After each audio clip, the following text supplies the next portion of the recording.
पहला हिस्सा है निराशा की एक सर्दी। पहले उस माहौल को समझना जरूरी है जिसमें राधा और मुन्नी जी रही थीं। ये सिर्फ गरीबी नहीं थी, ये एक ऐसी गहरी निराशा थी जिसका कोई अंत ही नजर नहीं आ रहा था। जरा सोचिए, एक टूटी फूटी झोपड़ी, एक ही फटा पुराना कंबल जो उस ठंड को रोक नहीं पा रहा था।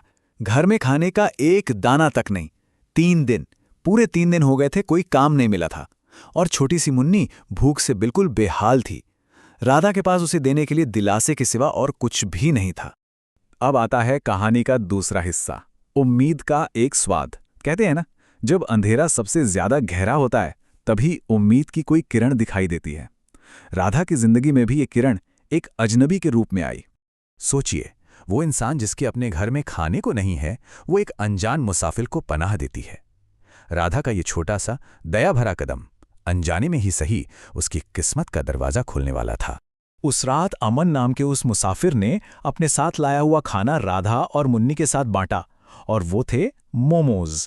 ये पहली बार था जब माँ बेटी ने ऐसा कुछ चखा था। मुन्नी की आंखों में जो उस वक्त खुशी की चमक थी ना, वो सच में किसी भी खजाने से बढ़कर थी।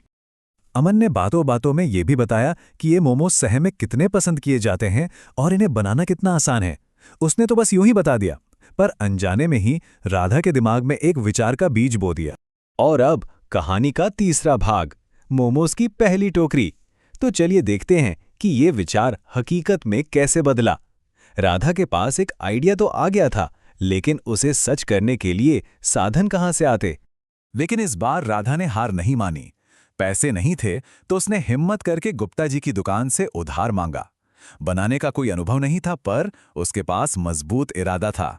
और देखिए, गुप्ता जी ने भी दरियादिली दिखाते हुए उसकी मदद कर दी। वो दिन उनकी जिंदगी की एक नई शुरुआत का दिन था। पहली बार उनकी छोटी सी झोपड़ी में किसी पकवान की महक फैली थी, और वो सिर्फ मोमोज की महक नहीं थी, वो आने वाले अच्छे दिनों की खुशबू थी। चौथा भाग, संदेह से सफलता तक। लेकिन सिर्फ पहला कदम उठा लेना ही तो काफी नहीं होता ना। अब असली चुनौती थी लोगों का सामना करना और अपनी बनाई हुई चीज को बेचना। जब राधा ने पहली बार अपनी टोकरी बाजार में खोली तो उसे स्वागत की जगह ताने और मजाक मिले।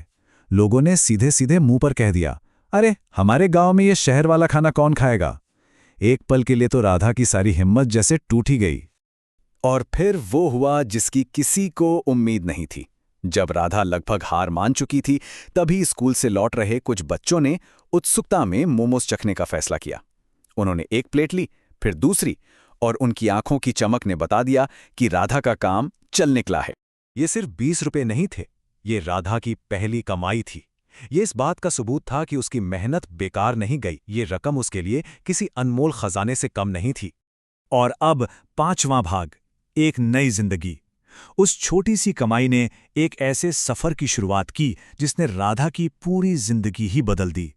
चलिए देखते हैं कि यह कहानी आगे कैसे बढ़ी। दूसरे दिन राधा ने 2 गुनी तैयारी की, और जो नतीजा आया वो तो हैरान करने वाला था।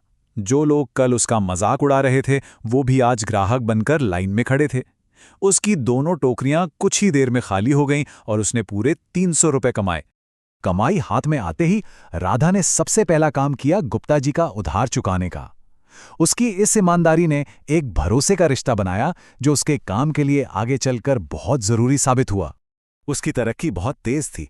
एक टोकरी से शुरू हुआ सफर जल्द ही गांव के चौक पर एक मशहूर ठेले तक पहुंच गया, और फिर एक नए घर का सपना भी सच होने वाला था।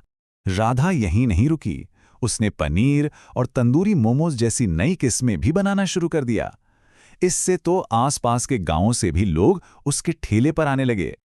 आखिर में ये कहानी हमें एक बहुत ही सरल लेकिन शक्तिशाली सबक सिखाती है। सही दिशा में की गई सच्ची मेहनत हमेशा हमेशा अपना फल देती है, चाहे हालात कितने भी मुश्किल क्यों ना हो। राधा की कहानी एक अजनबी से मिले साधारण से आइडिया से शुरू हुई। यह हमें सोचने पर मजबूर करता है कि किसी की भी जिंदगी को बदलने वाला विचार शायद हमारे आसपास ही मौजूद हो। बस उसे पहचानने और उस पर हिम्मत से काम करने की जरूरत है।